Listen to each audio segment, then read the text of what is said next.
In this video, I'll guide you through how to delete your Brevo account. If you've decided it's time to move on from Brevo, whether you're switching to a different service or simply no longer need it, this tutorial will make the process straightforward and hassle-free. Let's dive right in. First, you'll want to head over to brevo.com. Open up your preferred web browser and type in the URL or simply search for Brevo in your search engine. Once the website loads, you'll need to log into your account using your credentials if you aren't already logged in.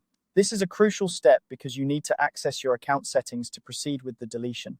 Now that you're logged in, look towards the top right corner of the page. You'll notice a profile icon or a drop-down menu there. Go ahead and click on that. This drop-down menu is your gateway to all the settings and configurations related to your Brevo account. It's a good place to get familiar with if you plan on making any changes to your account in the future. With the drop-down menu open, the next step is to click on Settings. This will take you to a new page where you'll find a variety of options related to your account management. It's always a good idea to look around here if you're considering making any significant changes to your account. But for now, let's focus on the task at hand. Once you're in the settings, you'll need to scroll down. Depending on your screen size, you might have to scroll a bit to find what you're looking for. Keep an eye out for the option that says Definitively Close Your Account. This is the section where you'll be able to initiate the deletion process.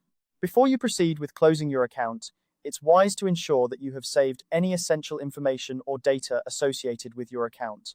Account deletion is usually a permanent action, and you want to avoid losing anything important unintentionally. After you've ensured everything is in order, go ahead and click on Definitively Close Your Account. This action will typically prompt a confirmation.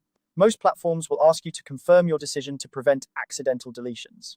Follow the prompts, and once confirmed, your Brevo account will be scheduled for deletion. Keep in mind that the process might take some time, depending on Brevo's policies. You may receive a confirmation email, so be sure to check your inbox and any associated folders for updates on the status of your account deletion. And there you have it. You've successfully learned how to delete your Brevo account.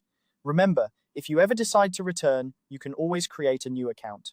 Thank you for watching, and if you found this guide helpful, feel free to like the video and subscribe for more tutorials. Happy browsing!